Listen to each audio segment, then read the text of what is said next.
Greetings, everyone, and welcome to another episode of our WCN-Fluencer podcast. I'm your host, Christopher McClellan, and I've got a full house today. Goodness, I've got the Sisterhoods of Care, and I'm so comfortable in this setting because I have 4 sisters myself, and I think I've just acquired 3 younger sisters. Now, I'm already in trouble with my 4 older sisters, but JJ, Natalie, Emilie, welcome. Hi. Hi.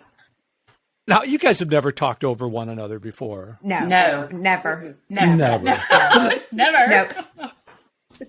And I doubt that's going to happen over the next 30 minutes or so, No. but Yeah. I'd say go for it. But in all sincerity, it is really a pleasure to meet the 3 of you. I'd say, even though we've just recently met, I feel like I've known you guys forever. And, you know, this Confessions of a Reluctant Caregiver, God, it comes from your own personal experience. So who wants to go first? Ooh, well, I'm going to start. This is, Natalie being the middle child. I'm the only blonde between my 2 redheaded, beautiful sisters. Confessions actually came out of my own experience. And really, the reluctance came out of my experience where my husband was diagnosed with a type of head and neck cancer in March of 2022. And we had a whirlwind kind of treatment journey where I live in Virginia. Emilie lives in Tennessee with our mom, and JJ lives in the Florida Keys. It's not even Florida, it's just the Florida Keys. It's its own state. And we could have a whole conversation about that. We could have a whole thing about that. I know, right? And so we moved to New York City for Jason to receive treatment, and we lived there for 2 months, and it was hard. It's harder than anything I've ever done. And I'm a CEO at a mental health company. And I can tell you that caregiving is harder than anything I've ever faced in my 25-year history working in the mental health field and running treatment facilities and a whole agency. So I came back, and he had a really great, successful outcome. So that's the good news. That's the good news. Yeah. And so we've been very blessed, but you know, had it not been for my sisters who supported me and a host of friends who supported me while I was in New York, I don't know how personally I would have made it. And so when I came back, I felt very lost, and I knew nothing about caregiver grieving and never would have occurred to me. And so I was lost because I didn't know what to do. And so I talked to Emilie and JJ about it. And then as I thought more about it, I mean, I really didn't like being a caregiver. I really actually sucked at it. And so I'm sort of a self-proclaimed perfectionist. My husband does all the cooking. So it was God's way of thinking, like, to try to teach me how to cook. And yet I still don't know how to cook because he had his cancer was in his mouth. Oh my goodness. It was really like a twisted way. I was like, I get it, God, you want me to cook, but I'm not. And so, but the reluctance comes not from my lack of wanting to care for my husband, but my own insecurity about being able to support him the best way I could. And with the support of my sisters and our friends, it helped me get through that really difficult time. And so when I told them about my reluctance, they were like, #me too. Yeah. And so I'll let them kind of jump in on the me too. Yeah. Well, and of course I interrupt her, and of course, as the oldest sister, in addition to that, when Natalie came back and she started expressing, hey, this is an awful job. I didn't get a handbook for this. Right. We have been supporting our mom who lives with Parkinson's, and she has lived with Parkinson's for the last 20 years. And our exit strategy, our plan for her care was our dad. That was his responsibility. He was always going to take care of her. We were done. Thanks. And so our dad actually passed away at 58 and from a massive heart attack, had always been in great health and retired at 55. They were ready to have a good life. Mom was actually diagnosed with Parkinson's at 52, so really early onset. And when Dad passed away at 58, that left these 3 girls dumbfounded. Like, what are we supposed to do with her now? And right. Thanks, Lord, and we laugh because you can laugh and try to, we just have to kind of figure it out. And Mom did really well for about until 2019. She had a medical crisis at that point in time, and we really had to take her under our wing, I guess we could say. We were asked, we had her treated, and then she went into a couple of assisted living facilities from Florida to North Carolina, back to Tennessee. And she's difficult. Some people you care for are a little difficult. That's why caregiving is strong. The will is strong. Her will. Exactly. We come by it honest. Yes. And so we will say that we were kindly asked to exit a couple of those facilities because they were not the right place for Connie, because she does have some mean streaks. And so you're so kind, JJ.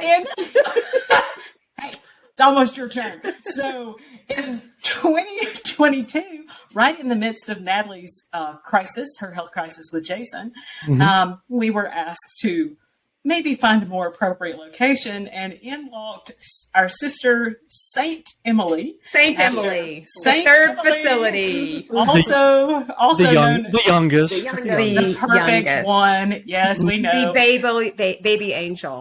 Baby angel, Saint Teresa Emilie, walked in, raised her hand, and said, guys, I got a red line call from God, and he has said, man, I think I need to take care of Mom. I'll take her.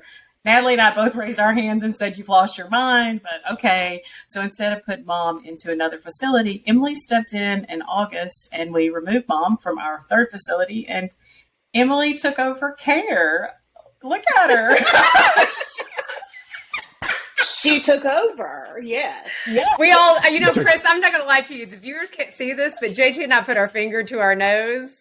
And that's how Emilie got it. Like, because I said, turn around, don't drown. Not me. Because JJ and I lived in another state. Yeah. I have a secret to tell you. Ready? They are going to see it because this is a video podcast. So. Video podcast. Hopefully they'll understand, these girls are crazy, but Emilie stepped in, and Emilie's caregiving journey 24/7 began.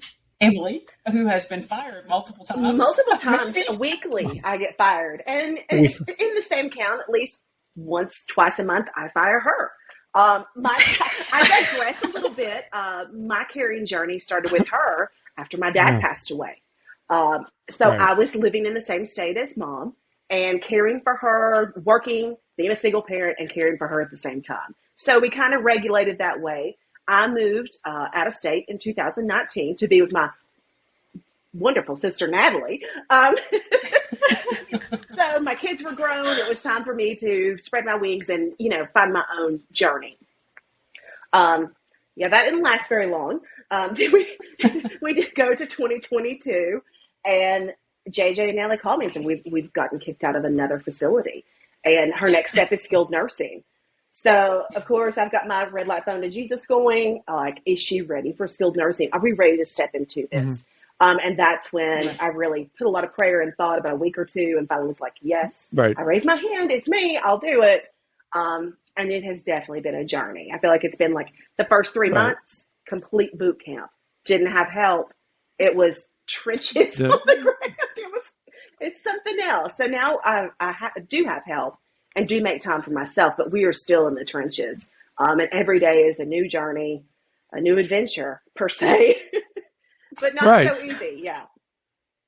And you know what I often like to say, there's no greater honor bestowed on us than to be entrusted with the care of another person. And it's not easy, but there's some good days and some bad days, and humor really kind of helps us through some of those bad days. And I think the three of you have a lot of humor. I think if you saw our text stream, That would be a book in itself, because we do a combination of text content plus images to really accurately reflect some of the fun that we have. Where's a hacker when you need one? I know, right? Exactly. We may release that in a book. That may be, our first publication, text about money. That's Emilie laughs and says, she says, sometimes when my day is at its worst, I can't really refer to mom as mom.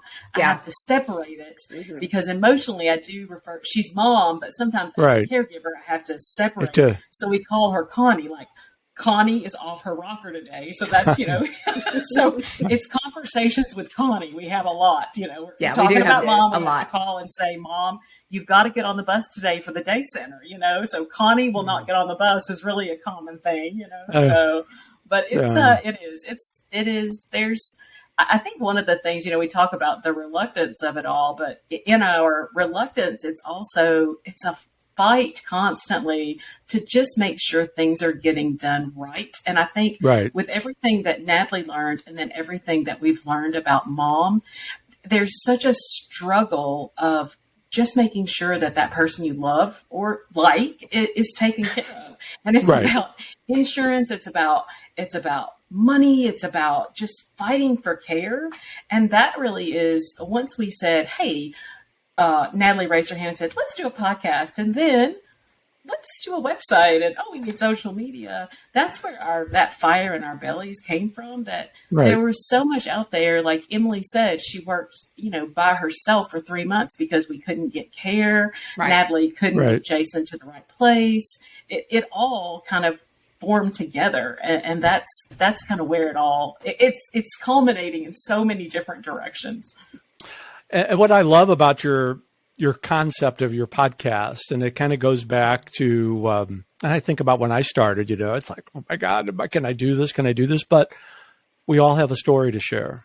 Mm-hmm. And when we share those stories, we definitely touch other people. And there are families just like yours that are out there that are starting in this, don't know where to turn, because I'm going to ask my pat question that I ask everybody that I've since 2014. Have you met anybody that's had caregiving on their bucket list of things to do in life? No.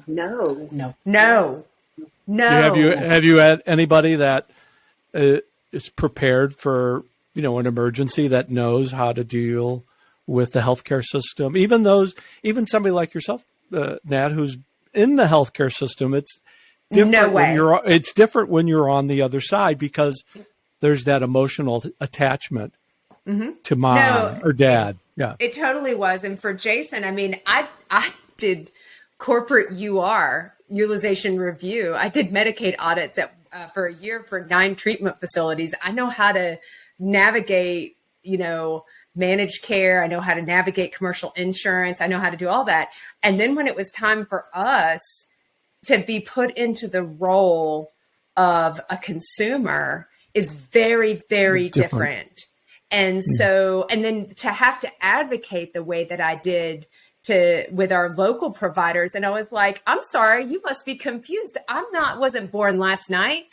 And so when I told them we were going to, New York, they thought we'd lost our mind. They're like, what do you mean you're going to New York? And I said, I'm going to New York. I'm getting the best treatment for my husband, and you can't do it. And so they're not, I think so many people are overwhelmed by by what's happening, that to think of, so this is important. I said to Jason, we should go get a second opinion. I want to go to New York. They're the best for head and neck cancer at Memorial Sloan. And he said, well, what if they get mad? What if my doctors locally get mad? And he was fearful of retribution. I thought, I don't give a damn what they think. And he was very scared to tell them. And that is a real fear.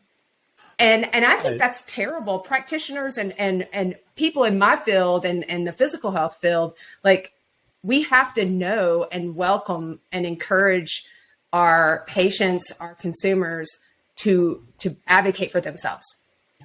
And so I think that's super important. Advocacy is the most important job for any caregiver. And it's not something that you could easily slide into when you don't know the system. You're learning the system on the go when you're in a emergency, and you're wanting to make good and sound decisions, but who do you turn to? And that's why I'm so excited for what you're doing, because you're going to connect with so many people who have been in your shoes that don't know what to do, but through your story, they're going to find that path and that comfort. Yeah, I hope so. Because I think my story as a spouse is very different than our story as caregivers for our mom. And Emilie is live-in versus JJ and I being long distance caregivers. But that relationship there is different. There's 3 of us. There was 1 of me. And then I talk a lot about the fact that I stopped being a wife, and I have still struggled to get back into that role, because I had 40 other job titles and wife wasn't one of them. And so that's been really hard for me to get back into. It's kind of like having 2 relationships in one. That pre-established relationship that was there before the diagnosis, and then all of a sudden that caregiving role comes in, and it's a difficult balancing act. It's like, but to be able to openly talk about it is so valuable to people that are going to find themselves in the same shoes that the 3 of you have found yourself in. Yeah. And I feel like it's taken us as a team to even conquer this. Even with Natalie's situation, she had a team of people. Yes, she was the boots on the ground in New York, but she had so much support from family and friends. I mean, she had such a village around her. And I feel the same as we decided, okay, let's do this. Let's bring mom into, my care, but we all 3 have to handle different aspects of it. And we have to laugh. I always say you have to laugh. You're going to go crazy. Laughter is the best medicine. It really is. So even in the beginning, when I would send out, my sister 911 text, like, you will not believe this just happened. And they would yes, that is along. true. You will. That was the best therapy for me, and still is. Like, hey, this just happened. You can't make this up. So yes, I think it's an excellent idea that we insert all these little texts into the story. You can't make these caregiving stories up, because there's oh my goodness. But actually, I've got a question for all 3 of you to answer individually.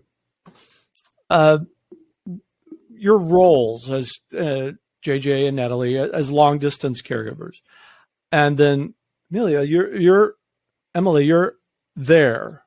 How do those intertwine with your relationships as sisters?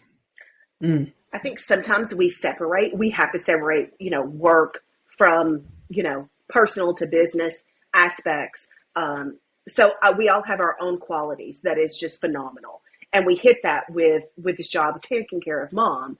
So Natalie handles all the health, JJ does finances, I'm the caretaker. So like I said, we work as a team, but still we're as close as we've ever been, even, scheduling a cruise together soon.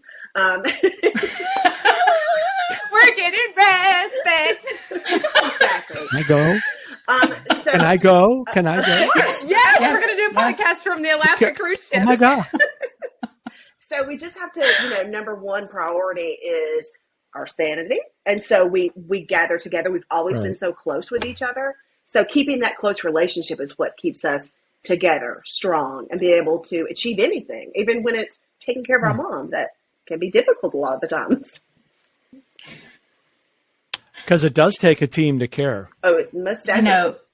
It does. And I think that's a really important part. First of all, it's so nice that there is 3 of us. And that's where, when I look at people, when I talk to people that are doing it by themselves, Chris, it pains me because I look at the strengths that we have. Like Emilie said, Emilie has this heart of gold. She's the one that has 3 kids. She's always been a caretaker. We laugh. She was the one that brought the stray dog home from the bus stop. She had the guinea pig that ate lettuce out of the fridge. I mean, she's had the kids. She's always had that heart. Natalie is the one that fights with the insurance company when we couldn't get mom into the best facility in Florida. My background is finance and trying to make sure that we can afford things because we weren't prepared for long-term care with mom. Again, we thought dad was going to be there. We thought we were going to age in place. Done. And so it takes 3 of us to help mom. People that are doing it by themselves, I'm amazed with people that do that, first of all. But the good thing about all 3 of us is that we give each other a lot of grace because we screw up all the time. And it's just like, so we mess up and we just extend a whole lot of grace. We make each other mad sometimes. Yes. That's okay. I don't want anybody to think, oh, look at these sisters. Oh, they're so sweet. No, we're not. No, we're bees. Yeah. Check those text messages. So, I mean, we get mad. It's kind of like, and for me and Emilie, because here you can laugh. I am finance, and Emilie is mom care, and mom wants to make banana pudding. Do you know how much a gallon of milk costs, Chris? Our mom let's talk about it, okay? We do not have the money for banana pudding. Mom makes homemade banana pudding. I've got to lay my foot down. Emilie's like, we're making banana pudding. I'm like, oh, no, we're not. So, I mean, there's it started with send me the recipe. So the recipe was held hostage. Yes. And Emily's like, send the damn recipe. And I'm like, for the love of God, send the recipe. I'll send the money for the milk. Yeah. So it's just, again, it's, and Natalie hasn't got to interject, but it's a lot of grace. We laugh a lot, but if you're having to do this by yourself, I can't imagine doing it without my groupies here, my team. Yes. But it just, you just do the best you can because it's a wild ride. It was not on the bucket list. So definitely not. I think we've just had a first on the Whole Care Network where a recipe has been held in ransom. Yes. That's exactly right. Yes. Right. But I get it. But again, it really comes back to the willingness of the 3 of you to, expose and share these stories. Yeah. Because the other thing about this, and I'm kind of projecting here, but I think it'll be okay, is it's cathartic for all 3 of you as well. Very much so. Yeah. I'll say this, God knew that it would take 3 to take care of our mother. And so that's the thing. And also gave our dad a break. And so I think I'm the most irreverent of the 3. And being the middle child, I'm used to being yellow mustard. But we have been super tight growing up. We're all 2 years apart. So JJ is exceptionally old at 49. I just turned 47, and the baby is Emilie turned 45 in February. So we're all 2 years apart. You're welcome for that. I added Thank you. But you're welcome. Still hot though and sexy. And so, so yeah, what else? And so. But I'll say this, we have always been tight. And even when we fought like cats and dogs and then laughed after, because Emilie and I have fought before and been like, that's a good one. That's a good one.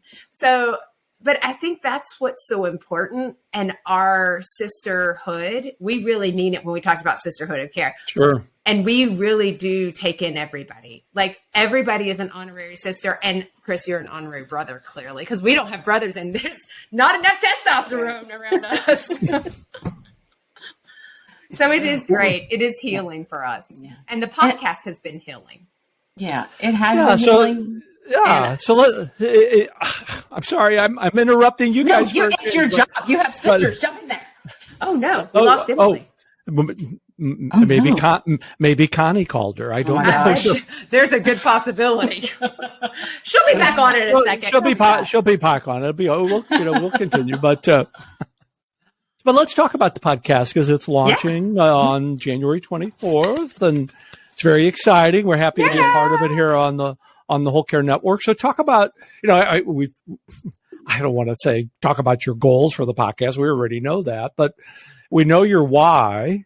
Yeah. But what are you hoping to tell a caregiver, especially somebody that is new to the journey? It's okay to have the thoughts that you're having. Yep. And in my worst time, I will always refer to it as day 6, when I said something unkind to my husband, who had been pushing me because he was so unhappy, because he hated New York. He couldn't eat anything. There was not one thing that was good. And I'm very half full. And so I will tell you, if you say something that's ugly or unkind, you are not the worst person in the world. Yeah.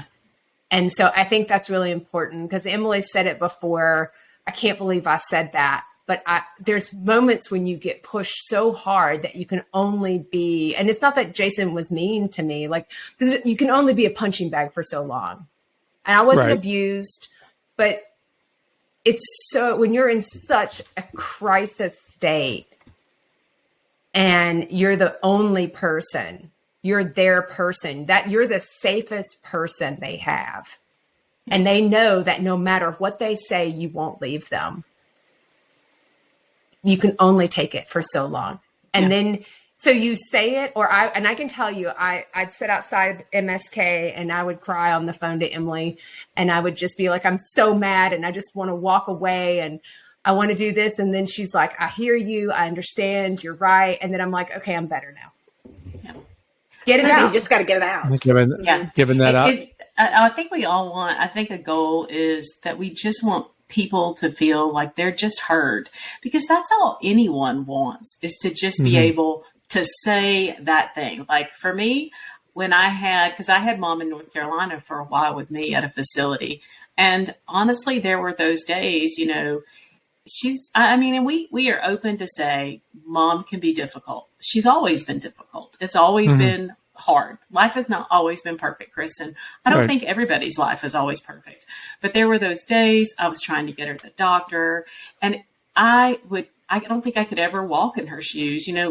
She was started Parkinson's when she was 48. She was younger than I am now, and her life, was really cut short. And so she's still angry, and that's okay. But there were those days we were going to the doctor's office, the specialist, and she was wearing me out. And, I'm having the thoughts like Natalie, where I'm like, I'm going to drop this woman off, and she'll be lucky if I don't back up with the car and run over her, and we can laugh about it. That's a real thought. Like, Those are was real the thoughts. feeling, know? And so that's where, people beat themselves up. And again, not only, I say we use a lot of grace with each other, but we use a lot of grace for ourselves finally, because I think all of us to a certain extent, if you beat yourself up and you live with that guilt consciously, it will suck the life out of you. And we want to say, you know what, just let it go. Don't feel guilty about it. It's okay. Just take a deep breath and just move on past it. Because, I didn't drop mom off, maybe next time I will, but, so. One of the things that I learned with Richard,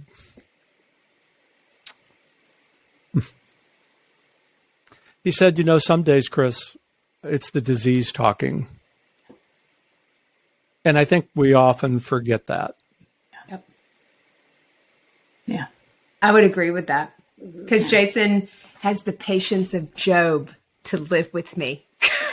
And so he does. Everybody knows I'm a touch high on maintenance, and I'm a type A, and I like things perfect. And it felt like I could never get it right. And it wasn't about getting it right, because when you have cancer, nothing is right. Everything is so wrong. Everything is wrong. Everything's so wrong.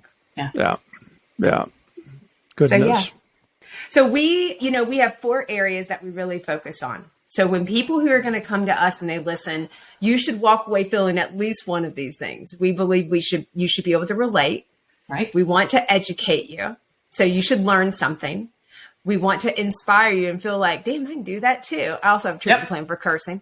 And we want you to laugh a whole lot. We laugh every time. If you don't laugh at something, then you're probably crying on the podcast too. But those are the big 4 things that we always want to get across our social media, our websites, our blogs. If you walk away with one of those things, we met our goal. Yep. And I think you have accomplished that just in our short little visit today. So Emilie, you're back. Those technology gremlins, they kind of hit up. But they do. Wicked storms we're having in Tennessee. Wicked. I did read about that today, but goodness, right. it is great not only to be in touch with you 3. It's great to have you part of the Whole Care Network and know that you have our support. 100% happy to get involved. I certainly want to go on that cruise with absolutely. But the unofficial caregiver cruise. Well, that's been in the works for a while. But let all of our listeners know how they can be in touch with you and where they can find your podcast. Yeah, so you can find our website, confessionsofareluctantcaregiver.com. You can find us on social media. So JJ, LinkedIn, Facebook, Pinterest, Twitter, Instagram. Yeah. Instagram. Oh, and YouTube. Oh yeah, we have YouTube. We got video. And so we're kind of everywhere. And then podcasts. Natalie likes to say that we are the Kardashians. We are totally the Kardashians of caregiving. Yes. We are hashtagging that. And so I know, Chris, you'll put it in the show notes because I know it's a long title, and we are obviously on our favorite spot for podcasts, which is the Whole Care Network. But we are also on other places as well. So I know you'll put it in the show notes. Your podcast will be available on all the popular podcast platforms and on the Whole Care Network as well with wholecarenetwork.com/confessions of a reluctant caregiver. That's so JJ, good. Natalie, Emilie, thank you for joining me today. And you certainly are a WCN-Fluencer. Thanks so much for the work that you're doing and continued success. Thank you. Thank you.